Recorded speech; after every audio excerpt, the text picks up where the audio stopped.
மக்களே ஒரு பெரிய சம்பவம் ஆகிப்போச்சு. என்னென்னா, ஃபோன் வாங்கலாம் நல்லதா அப்படின்னு சொல்லிட்டு பல ஷோரூம் அலைஞ்சிட்டு கடைசியாக குரோமாவுக்கு போனோம்.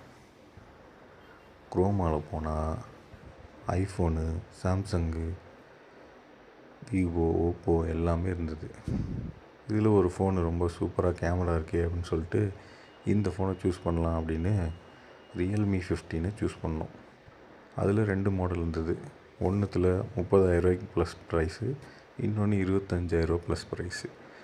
சரி, கேமரா நல்லாயிருக்கு, இதையே வாங்கிக்கலாம்னு சொல்லிட்டு இது ரெண்டுத்துக்கு என்னங்க டிஃப்ரென்ஸுன்னு கேட்டப்போ ஒரு டிஃப்ரென்ஸும் இல்லை, ப்ராசர் மட்டும்தான் சொன்னாங்க. சரி, அதை நம்பிட்டு நாங்களும் பில் பண்ணி இஎம்ஐ எல்லாம் போட்டு ஃபோனை வாங்கிட்டு வீட்டுக்கு வந்துட்டோம். வீட்டுக்கு வந்து பார்த்தா அந்த கேமரா வேறு, இந்த கேமரா வேறு, அதோட குவாலிட்டி, கேமரா குவாலிட்டி வேறு, இதோட கேமரா குவாலிட்டி வேறு. நாங்கள் இப்படி மாட்டிக்கிட்டோம். என்ன பண்ணுறதுன்னு தெரில. உங்களுக்கு தெரிஞ்சால் கமெண்ட்டில் சொல்லுங்கள். இது எக்ஸ்சேஞ்ச் பண்ணுவாங்களா, பண்ணிக்க மாட்டாங்களா?